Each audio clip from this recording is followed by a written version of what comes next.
Welcome to the Blockbusters and Birdwalks podcast. I am the curator, Garrett Chaffin-Quiray.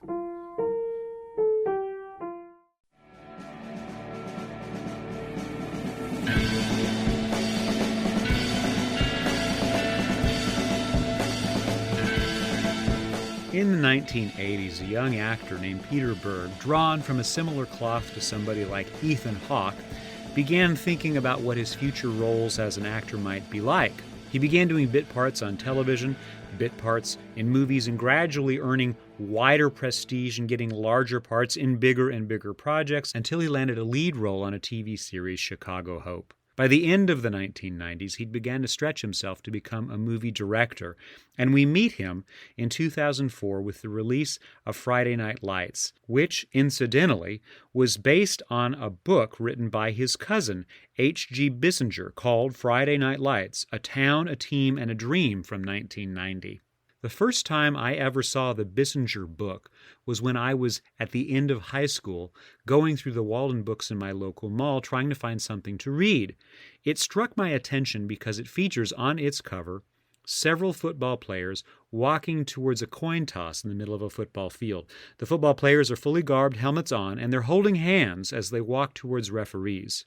At that point in my young development, having tried out for the football team of my local high school and having quit because I perceived it as too violent and butch for the kind of maleness and masculinity that I was experiencing and wishing to present to the world, I was very aware that that cover had an odd tone of homosocial bonding and intimacy, which seemed strange to me based on my own awkward experiences with organized football. Nonetheless, this was a breakout hit for Bissinger, who I believe had already been an award-winning journalist.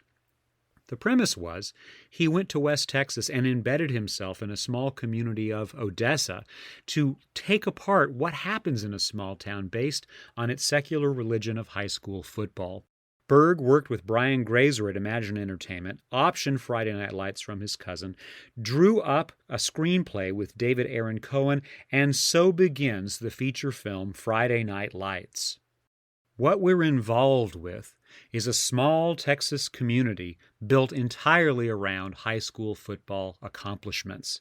The children on the team, who, remember, are high school boys somewhere between ages 15 and 18 years old, are lorded over by the paternalistic structure of their small slice of American society, where their fathers once played on that team, their grandfathers once played on that team, all of the local leaders and business successes once played on that team, or if they didn't, support that team with great vigor and energy. We're seeing things through the point of view of Coach Gary Gaines, a real person who died earlier in 2022 of complications of Alzheimer's disease. This is back in 1988 when Coach Gaines, played by Billy Bob Thornton, is entering his second season as head coach for the local football team. He is the lord of this little fiefdom of 17-year-old boys playing football. They're wonderful athletes, but every one of them feels the local pressure to succeed, and for several of them, success is what will allow their futures to unravel. For Donnie Billingsley, played by Garrett Hedlund, obviously a wonderful actor because we share the same first name, Donnie's goal is to outshine his father's accomplishment of having been a state champion for the very same football team years before. His father, not incidentally, is played by Tim McGraw as Charles Billingsley, who regularly thrashes and beats his son, verbally harassing him and emotionally damaging him with the expectation that the son will live up to the father. There's the star football player, James Booby Miles, played by the beautiful Derek Luke, upon whom the entire team's hope pin as the most outstanding athlete they appear to have on the roster. And there is the quarterback, Mike Winchell, played by Lucas Black. To go on and on with the cast list may be unnecessary, but sharp-eyed viewers may recognize Amber Heard in the backup cast, and you'll certainly notice Connie Britton as Sharon Gaines, the coach's long-suffering wife, who has maybe 3 things to say in this movie. Fortunately for this actress playing that part, she would reprise this very same role in the long-running TV show called Friday Night Lights, to much critical acclaim and celebration of her talent. But let's pull back and realize Friday Night Lights, at its base, is a male-centered invitation for all of us to enjoy a rough sport that makes boys into the kinds of men that their West Texas region demands of all young men. Let's also realize that this movie is very strictly organized around racial polarities. Our starting quarterback is a white boy. The running back who could play both ways is a black boy. There are Latin boys, but all of these different power centers of strength on the football field are overmatched by the general population of middle-aged people who actually pull the purse strings of this small town.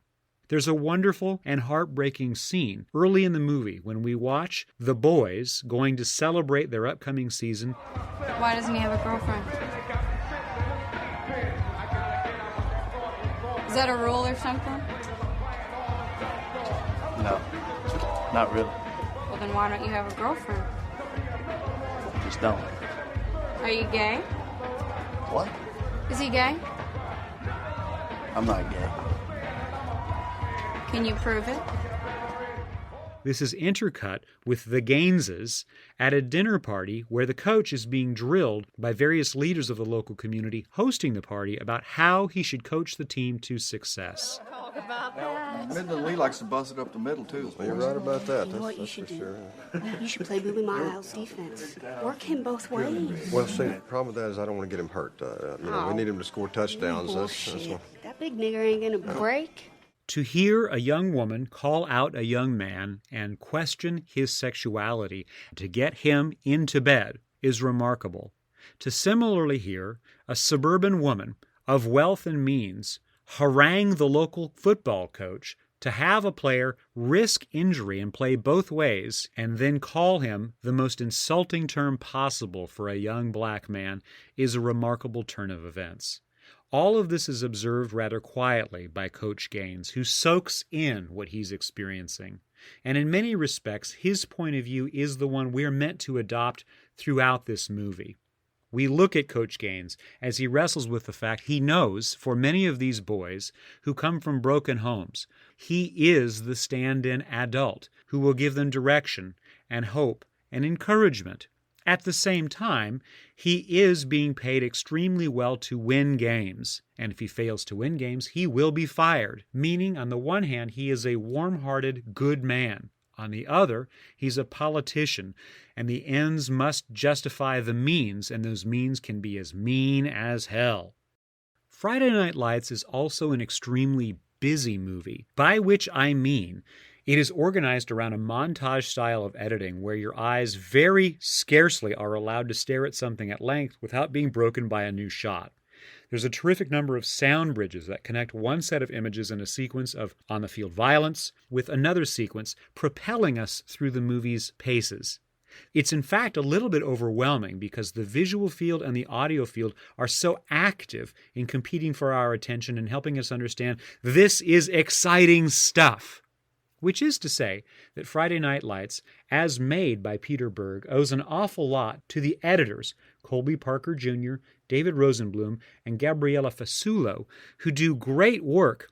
By the time the movie's over with, we also have a sense of what has happened to all of the key characters we've met. Remember, this is a movie about a group of people competing in the late 1980s, made 15 or 16 years after that competitive season was done. And it's possible then to know what's become of everybody here who were still living in 2004. The way that they went to college and became this kind of a worker. They went off to university and became this kind of professional. They never left the hometown and so on. I'm a sucker for these kinds of epilogues that give us a little bit of text and a scrawl explaining what happens to these people, especially when these people are based on actual individuals walking the earth. The first time I ever noticed this kind of a detail was at the very end of American Graffiti, which concludes with an absolutely bittersweet epitaph to several of the characters, including one who went off to the Vietnam War and disappeared. Here, it's not that dire, but we have the impression from this 2004 vehicle that studying how male culture exists through the sport of football, which is a bigger deal to this community even than the worship of their God, presumably Jesus Christ, we realize that the coach, Coach Gaines, is ultimately the greatest arbiter of value that any of these boys can ever look up to. And he delivers.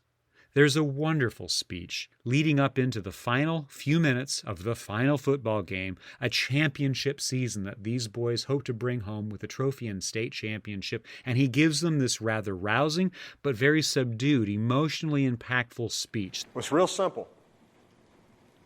You got 2 more quarters and that's it. Now, most of you have been playing this game for 10 years.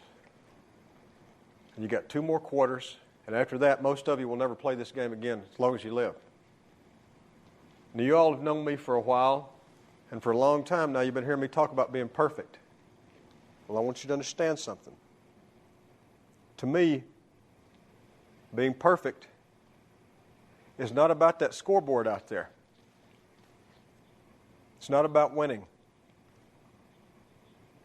It's about you and your relationship to yourself and your family and your friends. Being perfect is about being able to look your friends in the eye and know that you didn't let them down because you told them the truth. And that truth is that you did everything that you could. There wasn't one more thing that you could have done. Can you live in that moment as best you can with clear eyes and love in your heart? With joy in your heart. If you can do that, gentlemen, then you're perfect. I want you to take a moment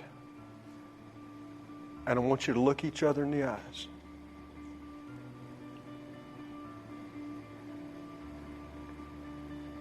I want you to put each other in your hearts forever, because forever is about to happen here in just a few minutes. I want you to close your eyes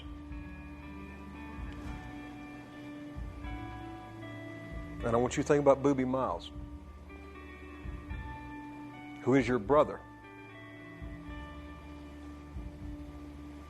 And he would die to be out there on that field with you tonight. And I want you to put that in your hearts.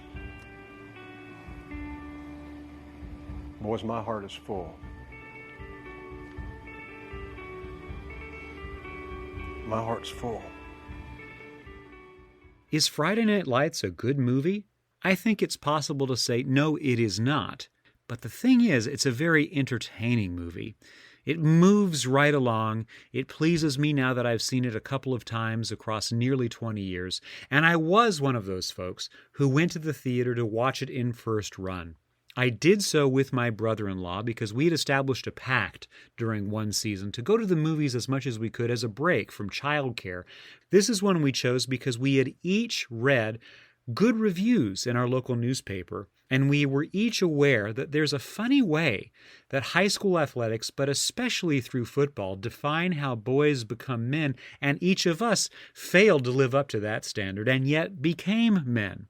Although friends around us across the years clearly derive an important part of their personal identity from their accomplishments on a football field, which makes me always think about how violent the sport is.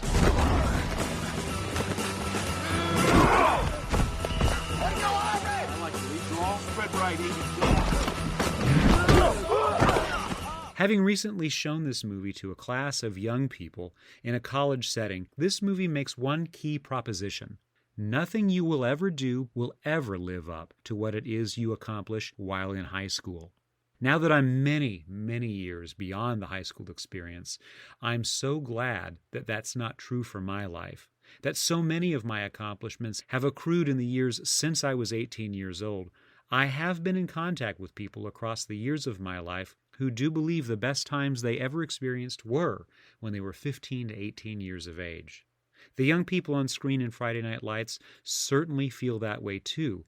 They are aware this is the fleeting moment of youth. So, as an epitaph to potential, This movie nails it, and it does so by considering how race adds up into that mix, perhaps most notably in a particular sequence that pairs Public Enemy songs Black to the bone, my home is your home.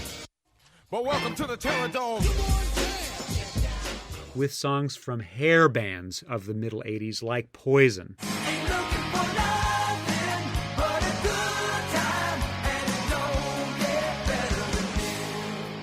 Desperation also clings to the backbone of this story. The desperation to get out of a small-town existence and explore a wider world. The desperation to overcome poverty, the lack of opportunity. The desperation that surrounds a community of people whose very soul is built upon the accomplishments of children underneath Friday night lights. Our Father, who art in heaven, hallowed be thy name. Thy kingdom come, thy will be done, on earth as it is in heaven. Give us this day our daily bread. And forgive us our trespasses, as we forgive those who trespass against us. Lead us not into temptation, but deliver us from evil. For thine is the kingdom, the power, the glory, and forever. Amen.